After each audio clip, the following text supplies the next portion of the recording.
How to operate a remote control airplane. Operating a remote control RC airplane is a rewarding hobby that combines engineering, physics, and piloting skills. Whether you are flying a simple trainer plane or an advanced drone, understanding the key steps, safety measures, and control mechanisms is essential.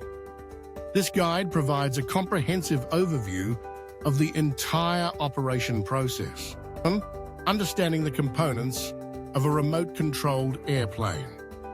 Before flying, familiarize yourself with the main components of your remote-controlled airplane.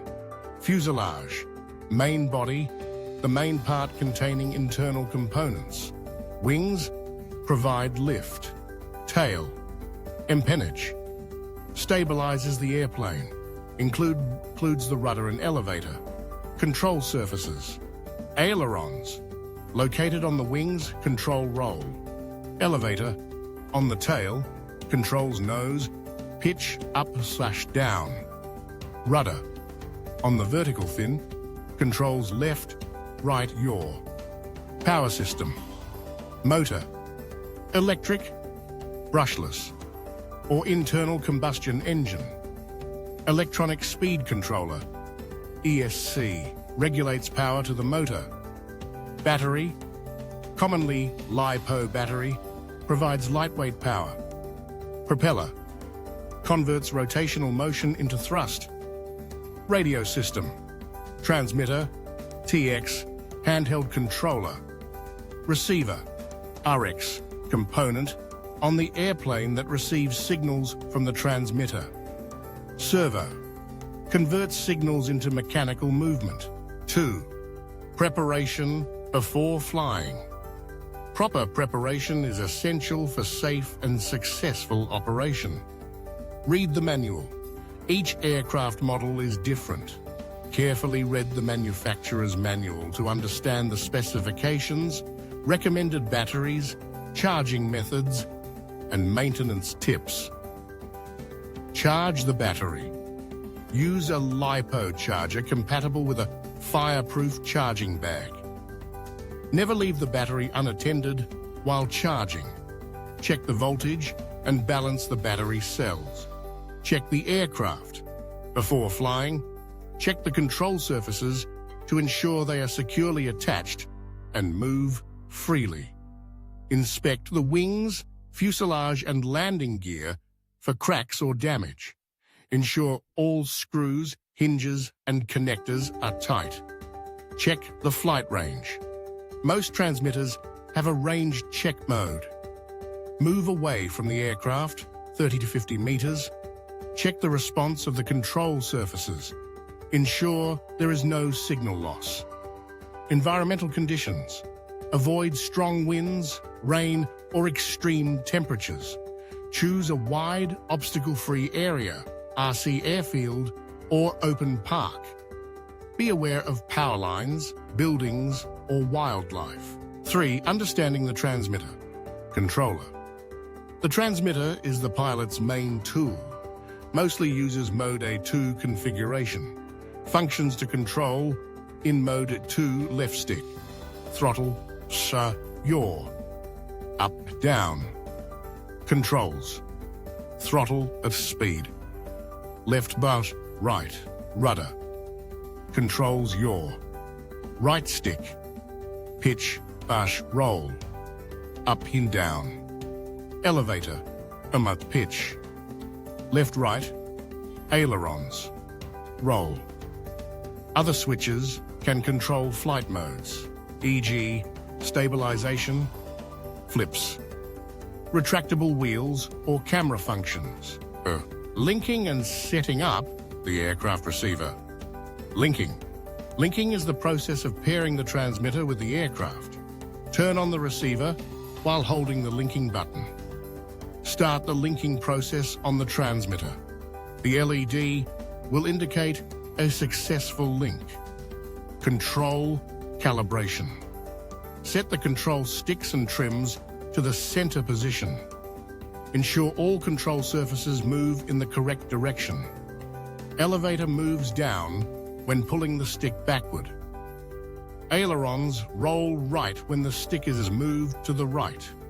Rudder turns right when the stick is to the right. Select flight mode. Many RC aircraft offer beginner mode, stabilized with tilt, flip angle limits. Intermediate mode, partial stabilization, more freedom. Expert manual mode, fully manual control. Start with beginner mode to build confidence. 5. Takeoff procedure, proper. Takeoff helps prevent accidents. Release the hand. For small foam planes, keep the plane balanced. Throttle up to maximum. Gently throw into the wind direction. Keep the elevator balanced to climb. Take off from the ground.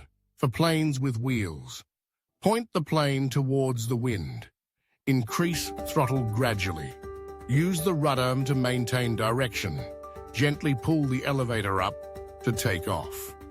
6. Flight control. While flying, you should focus primarily on maintaining stable control. Basic maneuvers. Flying straight, keep the controls at a minimum. Turning. Combine aileron and rudder for coordinated turns. Climbing/descending. Use elevator and throttle simultaneously. Adjusting trim. If the aircraft drifts, use the trim on the transmitter to correct left/right drift. Adjust aileron trim. Nose up, down. Adjust elevator trim. Yaw drift. Adjust rudder trim. Avoid common mistakes. Overcorrecting. Use light, minimal inputs. Flying too far. Keep within sight. Flying too low or too fast during initial flights. 7. Landing procedure. Landing requires planning and precision. Approach for landing. Reduce throttle when entering the downwind leg. Turn onto the base leg, then final approach. Align the aircraft with your landing runway. Descend and touch down. Slowly descend. Keep the throttle low and maintain rudder control. Gently pull up, flare just before touchdown to soften the landing. After landing, if possible, taxi off the runway. Shut down the engine. Disconnect the battery immediately to prevent overheating. 8. Post-flight inspection and maintenance. Aircraft inspection. Check for cracks, dents, or any loose parts. Ensure the landing gear is not damaged. Battery care. Allow the battery to cool before recharging. Store 3.7 to 3.8 V per cell. Storage voltage. Never store fully charged or fully discharged batteries for a long time. Cleaning and storage.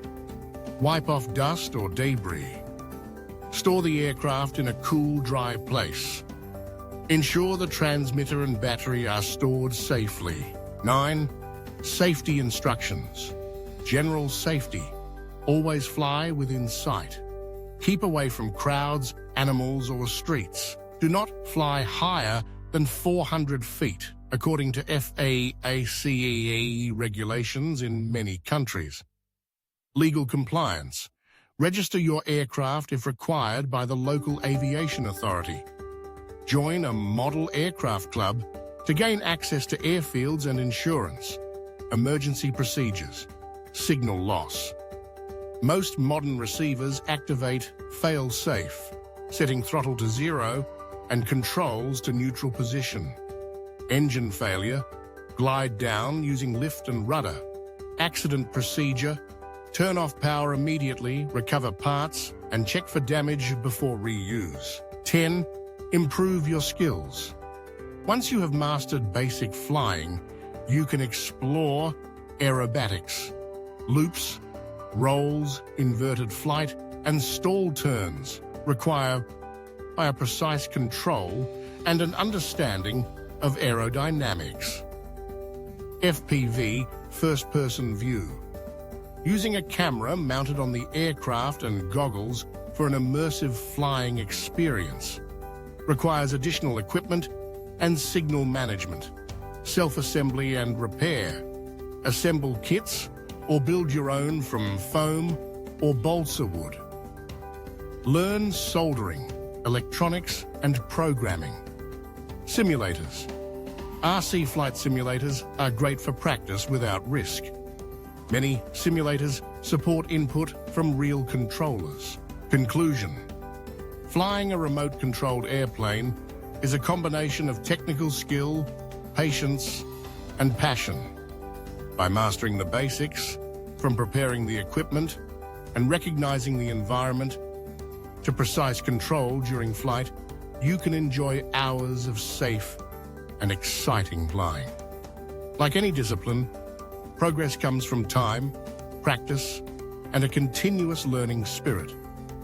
Whether you are peacefully soaring over vast fields or performing aerobatic maneuvers on a racetrack, the world of remote-controlled aviation opens up new perspectives and thrilling experiences.